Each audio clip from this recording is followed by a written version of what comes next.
मुसीबत में घबराया नहीं करता और हौसले बुलंद है। मशहूर ज़माना मौरख और मुसन्निफ स्टैनले वालिप्रेट कहते हैं कि इस दुनिया में कुछ ही लोग ऐसे हैं जिन्होंने तारीख का रुख मोड़ा, सिर्फ कुछ लोग ऐसे ही जो दुनिया के नक्शे में बाज़ तब्दीलियों को मूजिद बने, और बमुश्किल ही कोई ऐसा है जिसको एक कौमी रियासत के क़याम का क्रेडिट दिया जा सके। लेकिन कायद आज़म मोहम्मद अली जिन्ना एक ऐसे शख्स थे जिन्होंने ये तीनों काम किए। तहरीक पाकिस्तान का बगौर मुताला करने वालों की ये सोची सूझी समझी राय है कि मोहम्मद अली जिन्ना के बगैर पाकिस्तान का क़याम मुमकिन न था। हमारा कायद वो अजीम ये लीडर के जिसे बिस्तर मर्द पर भी अपने मिशन की तकमील की फिक्र होती।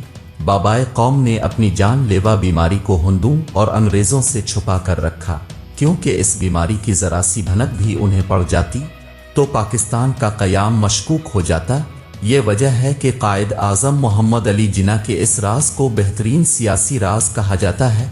पाकिस्तान का ख्वाब देखने वाले अल्लामा इकबाल से जब ये दरियाफ्त किया गया कि वो मोहम्मद अली जिन्ना की क़यादत पर क्यों इसरार करते हैं, तो उन्होंने एक ऐसा जवाब दिया जो सच्चाई और हकीकत पर मबनी था।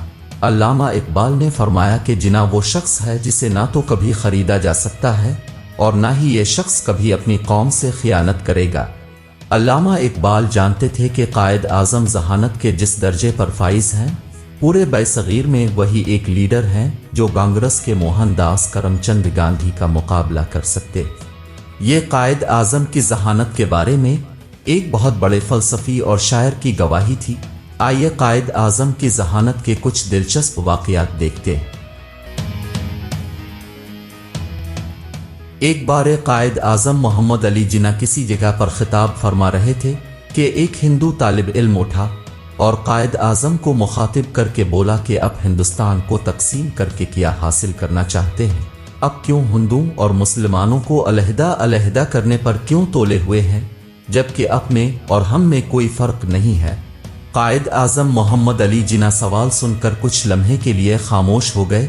ये देखकर हिंदू तालिब इल्मों ने जुमलाबाजी शुरू कर दी कि मुसलमानों के इस अज़्म लीडर के पास एक आम हिंदू तालिब इल्म के सवाल का जवाब नहीं है।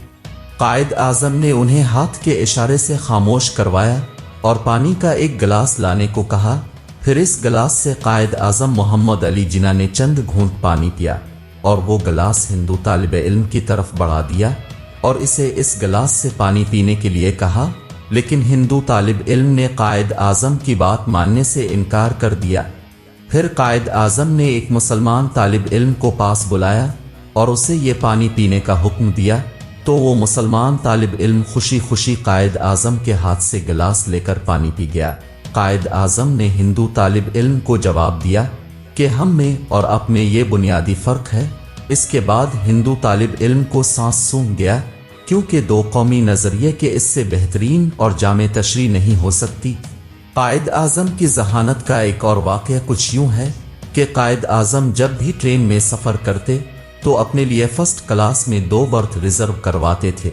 लोगों के एतराज़ करने पर उन्होंने एक अजीब और दिलचस्प वाक़या सुनाया। आइए कायद आज़म की ज़बानी सुनते हैं। मैं एक बार लखनऊ से बम्बई जा रहा था कि एक लड़की मेरे डब्बे में मेरे सामने वाले बर्थ पर आकर बैठ गई। मैंने इसकी तरफ ना देखा क्योंकि मैं बहुत ज़रूरी फाइल्स को पढ़ने में मसरूफ़ था। रेलगाड़ी ने जब ज़रा रफ्तार पकड़ी तो मुझसे मुखातिब हुई और ए मिस्टर, तुम्हारे पास जो कुछ है वो निकाल कर मुझे दे दो, वरना मैं शोर मचा दूंगी कि तुमने मेरी इज्जत लूटने की कोशिश की है। ये तमाम बातें सुनकर मैंने कागजात से अपना सर ना उठाया। इस लड़की ने वही बातें दोहराईं, लेकिन फिर भी मैंने कोई जवाब ना दिया। इस लड़की ने झुंझलाकर जब अपने हाथ से मुझे झंझोड़ा तो मैंने सर उठाकर अपने कानों की तरफ इशारा करके उसे बताया कि मैं दोनों कानों से बहरा हूँ, मुझे सुनाई नहीं देता। तुमने जो बात करनी है मुझे लिख कर दे दो। इस लड़की ने अपनी धमकी कागज पर लिखकर मेरे हवाले कर दी। मैंने फौरन उठकर गाड़ी की जंजीर खींच दी।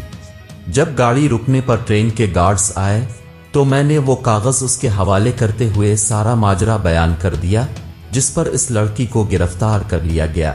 यही वजह कि इसके बाद मैंने एक के बजाय 2 बर्थ रिजर्व करवाए। अपना और अपने प्यारों का बहुत सारा ख्याल रखें। अल्लाह हाफिज।